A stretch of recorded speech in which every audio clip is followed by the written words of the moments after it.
السلام علیکم ورحمۃ اللہ وبرکاتہ۔ الحمدللہ رب العالمین والعاقبۃ للمتقین ولا عدوان الا علی الظالمین واشهد ان لا الہ الا اللہ وحدہ لا شریک لہ واشهد ان محمدا عبدہ ورسولہ صلی اللہ علیہ وعلی آلہ وعلی اصحابہ ومن اہتدی بہدیہ واستنى بسنتہ الی یوم الدین وبعد۔ قابل احترام ناظرین و ناظرات، مشاہدین و مشاہدات، قبرستان یا قبروں کی زیارت کے لیے سفر کرنا بدعت ہے۔ قبرستان کی زیارت مسنون ہے، حتیٰ کہ اگر غیر مسلم ہو تو بھی انسان اس کی جا کر کے زیارت کر سکتا ہے، لیکن زیارت کرتے وقت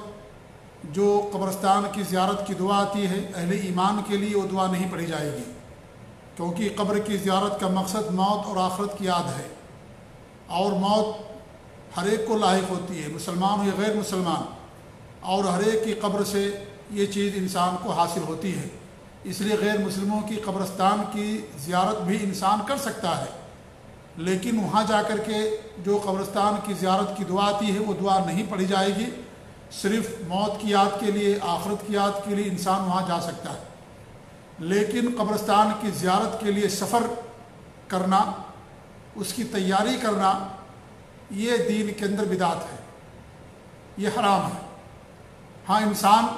اگر کسی جگہ کسی مقصد کے لیے گیا ہوا ہے، جیسے مان لیجئے آپ کسی شہر جاتے ہیں اپنی بہن سے ملاقات کے لیے، والدین سے ملاقات کے لیے، یا کسی اور جائز مقصد کے تحت آپ جاتے ہیں، وہاں جانے کے بعد اگر آپ کو معلوم ہو کہ ہاں کوئی قبرستان ہے تو آپ اس کی زیارت کر سکتے ہیں، کیونکہ وہاں جانے کا مقصد آپ کا قبرستان کی زیارت نہیں ہے، بلکہ وہاں اخوت اور بھائی چارگی کے لیے، حالات دریافت کرنے کے لیے،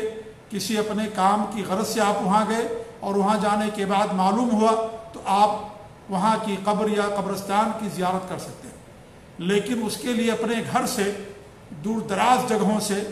سفر کرنا، رخت سفر باندھنا، تیاری کرنا کہ فلاں قبرستان کی زیارت کے لیے ہم جائیں گے، تو ایسا کرنا دین کے اندر بدعت ہے، اور بدعت گمراہی ہوتی ہے، اور گمراہی انسان کو جہنم کے اندر لے جانے والی ہوتی ہے۔ ہم قبرستان کی زیارت سے لوگوں کو منع نہیں کرتے ہیں، قبرستان کی زیارت کرنا مسنون ہے، اجر کا کام ہے، ثواب کا کام ہے۔ جو ایسا کرتا ہے اللہ تعالیٰ اسے اجر دیتا ہے، ہمارے نبی کی سنت ہے، لیکن اس کے لیے سفر کرنا ہم اس سے منع کرتے ہیں۔ اس لیے منع کرتے ہیں کہ سفر کرنا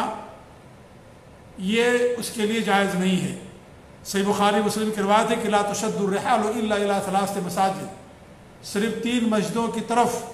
انسان اجر و ثواب کی نیت سے رخت سفر باندھ سکتا ہے۔ ایک مسجد حرام، دوسری مسجد نبوی، اور تیسری مسجد اقصی۔ مسجد حرام میں 1 لاکھ ثواب ملتا ہے ایک فرض نماز کا، مسجد نبوی کے اندر 1000 ملتا ہے ایک فرض نماز کا ثواب، اور مسجد اقصی کے اندر 250 ملتا ہے۔ تو یہ 3 مساجد ہیں جہاں انسان اجر و ثواب کی نیت سے سفر کر سکتا ہے۔ انسان کسی دوسری مسجد میں نماز پڑھنے کی غرض سے سفر کرے کہ فلاں مسجد کے اندر نماز کا ثواب زیادہ ہے، بڑی مسجد ہے، اور اس کے لیے انسان سفر کرے نمازوں کے لیے، یہ بھی دین کے اندر بدعت اور ناجائز ہے۔ جب مساجد کے لیے سفر کرنا جائز نہیں ہے تو پھر قبرستان کی زیارت کے لیے سفر کرنا یہ کیسے جائز ہوگا؟ حتیٰ کہ اللہ کے رسول صلی اللہ علیہ وسلم کی قبر کی زیارت کی نیت سے بھی مدینہ جانا یہ قطعاً جائز نہیں ہے۔ آپ کا مقصد وہاں جانے کا یہ ہو کہ آپ وہاں جا کر کے اللہ کے رسول صلی اللہ علیہ وسلم کی بنائی ہوئی مسجد میں یا مسجد نبوی کے اندر نماز پڑھیں گے، یہ انسان کا مقصد ہو۔ وہاں جانے کے بعد آپ کی قبر کی زیارت آپ کے لیے مسنون ہوگی۔ ایسے بقیع قبرستان ہے، شہدائے احد ہے جہاں مدفون ہے، ان کی قبر کی زیارت آپ کے لیے وہاں جانے کے بعد مسنون ہوگی۔ آپ ان قبروں کی زیارت کے لیے اپنے ملک سے یا کسی دوسرے شہر سے سفر نہیں کر سکتے۔ جب اللہ کے رسول صلی اللہ علیہ وسلم کی قبر کی زیارت کی نیت سے سفر کرنا جائز نہیں ہے تو دیگر قبروں کی زیارت کے لیے سفر کرنا کیسے جائز ہوگا؟ یہ دین کے اندر بدعت ہے۔ اور ہمارے نبی کی قبر کی زیارت کے تعلق سے جو بھی حدیثیں بیان کی جاتی ہیں کہ جس نے حج کیا زیارت نہیں کی، اس نے میرے اوپر ظلم کیا یا زیادتی کیا، اس طریقے سے کہ وہاں پر 40 نماز پڑھنا ضروری ہے، یا اور جو چیزیں اللہ کے رسول صلی اللہ علیہ وسلم کی قبر کی زیارت کے حوالے سے بیان کی جاتی ہیں، وہ ساری چیزیں موضوع منکر اور منگڑ روایتیں، صحیح روایتیں نہیں ہیں وہ۔ اس لیے سفر کرنا قبرستان کی زیارت کے لیے دین کے اندر بدعت اور ناجائز ہے، حرام ہے یہ۔ ایک بات پھر میں کہتا ہوں کہ قبرستان کی زیارت سے ہم آپ کو منع نہیں کرتے، ہم اس کی طرف دعوت دیتے ہیں۔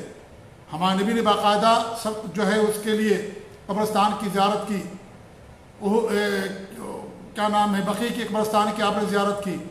اور آپ نے باقاعدہ ترغیب دلائی، لیکن جیسے اس کے لیے کوئی دن خاص کر دینا جائز نہیں ہے،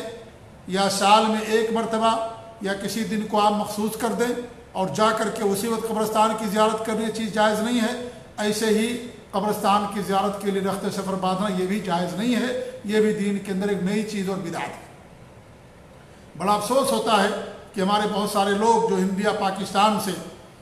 یا اس طریقے سے وہ ممالک جہاں پر مزاروں کی پوجا پاٹ کی جاتی ہے، یا مزاری جو مسلمان ہوتے ہیں یا جو بدعتی مسلمان ہوتے ہیں، جب وہ حج کرنے کے لیے آتے ہیں تو یہاں سے پھر واپس وہ اپنے ملک میں بڑی بڑی جو درگاہیں ہوتی ہیں، بڑے بڑے مزار ہوتے ہیں، وہاں پر بھی جاتے ہیں اور یہ سمجھتے ہیں کہ جب تک وہاں نہیں جائیں گے ہمارا حج مکمل نہیں ہوگا۔ ہم نے کتنے لوگوں کو حج کے بعد میں سنا، حج کے دوران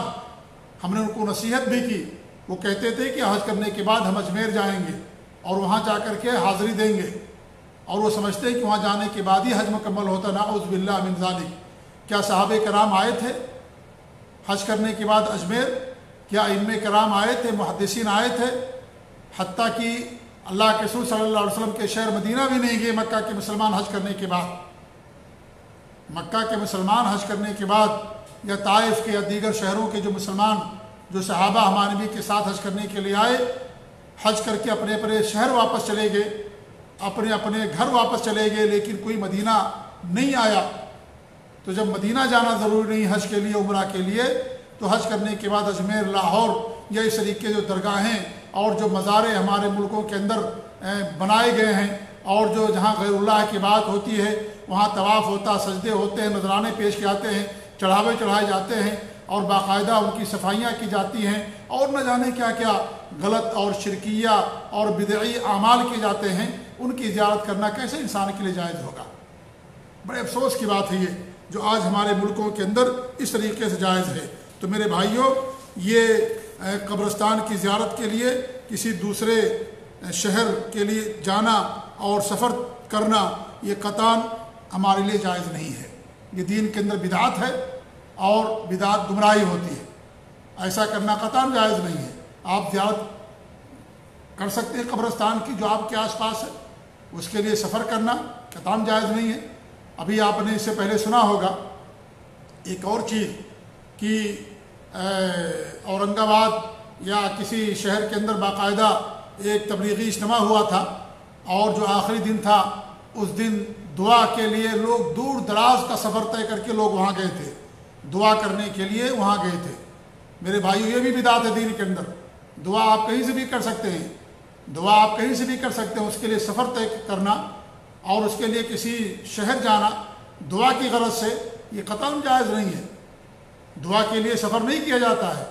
تو جسے دعا کے لیے سفر کرنا جائز نہیں ہے، ایسی قبرستان کی زیارت کے لیے سفر کرنا بھی جائز نہیں۔ آج سے 2 سال پہلے تقریباً یا 3 سال پہلے ہندوستان کے اندر بڑا تبلیغی اجتماع ہوا تھا، اورنگ آباد یا اس کے آس پاس کے کسی علاقے، مہاراشٹر میں، مجھے اس طریقے سے یاد نہیں ہے، تو باقاعدہ بمبئی سے، مالیگاؤں سے، یو پی سے، اور جو ہے بڑے بڑے دور دراز جگہوں سے، شہروں سے بس کی بس آئی ہوئی تھی وہاں پر آخری دن دعا میں شرکت کے لیے، کہ چلو دعا کرنے کے لیے جاتے ہیں، ہم دعا کریں گے، اس میں حاضر ہوں گے۔ تو میرے بھائی، یہ کون سا دین ہے؟ یہ کون سی شریعت ہے کہ انسان دعا کے لیے دور دراز کا سفر طے کرے؟ یہ بھی حرام ہے شریعت کے اندر۔ دعا آپ کریں، سفر میں دعا مسنون ہوتی ہے، سفر کے اندر دعا مسنون ہے، دعا قبول کی جاتی ہے مسافر کی، لیکن دعا کے لیے سفر کرنا یہ دین کے اندر بدعت ہے، دین کے اندر حرام ہے۔ آپ کہیں سے بھی اللہ تعالیٰ سے دعا کریں، اللہ تعالیٰ دعا قبول کرنے والا، لیکن اس کے لیے سفر کرنا کہ فلاں شہر میں جائیں گے دعا ہوگی اور وہاں ہم دعا پر آمین کہیں گے، ایک تو اس کے لیے سفر کرنا ایک بدعت، نمبر 2 اجتماعی دعا اس طریقے سے کرنا یہ دوسری بدعت۔ تو یہ آج لوگوں نے دین کو کھلونا بنا دیا ہے، جو چاہتا ہے اپنی مرضی کے مطابق کرتا ہے، نہ سلف صالحین کا کوئی منہج دیکھتا ہے، نہ ان کے اقوال دیکھتے ہیں، نہ ان کا عمل دیکھتے ہیں، ان کی مرضی میں جو آیا اور اسے کرنا شروع کر دیا، اس کی طرف لوگوں کو بلانا شروع کر دیا۔ تو میرے بھائیو، دین ہوا جو اللہ رب العالمین نے اپنے نبی کو دیا، جس پر صحابہ نے عمل کیا، سلف صالحین نے عمل کیا، وہی دین ہے، کوئی نیا دین نہیں ہے یہ۔ اللہ نے اپنے نبی کو دیا وہی دین ہے جس پر چل کر کے صحابہ کرام جنت کے حقدار ٹھہرے۔ ہم اس پر چلیں گے تو ہم بھی انشاءاللہ جنت کے حقدار ہوں گے، لیکن ان کے طریقے پر چلیں گے تب حقدار ہوں گے۔ اگر نیا طریقہ بنا لیں گے، نیا راستہ بنا لیں گے، نئی نئی چیزیں پیدا کر لیں گے، تو ایسے لوگوں کے لیے ضمانت نہیں ہے، بلکہ ایسے لوگوں کو اللہ کے رسول صلی اللہ علیہ وسلم قیامت کے دن اپنے حوض سے بھگا دیں گے۔ جب آپ سے کہا جائے گا انہوں نے دین کے اندر نئی نئی چیزیں پیدا کر دی تھی، نئی نئی چیزیں پیدا کر دی تھی، ان کو آپ بھگا دیں گے اور پانی ان کو نصیب نہیں ہوگا۔ آج جو محبت اور عقیدت کے نام پر، سنت اور شریعت کے نام پر بدعتیں انجام دیتے ہیں، ان کا جو اختتام ہے، ان کا جو انجام ہے، بڑا خطرناک ہوگا، اور انجام یہ ہوگا کہ اللہ کے رسول صلی اللہ علیہ وسلم ایسے لوگوں کو اپنے حوض سے بھگا دیں گے۔ تو میرے بھائیوں، میرے محترم دوستوں اور ساتھیوں، یہ دین ہے، دین اللہ نے مکمل کر دیا ہے، دین میں کسی نئی چیز کی گنجائش نہیں ہے۔ دنیا مکمل نہیں ہوئی، دین اللہ نے مکمل کر دیا، لہذا دین وہی جو اللہ رب العالمین نے اپنے نبی کو دیا تھا۔ حضرت عبداللہ بن مسعود فرماتے تھے علیکم بالعتیق، پرانی چیزوں کو لازم پکڑو۔ پرانی چیز یعنی کتاب اللہ اور سنت رسول کو۔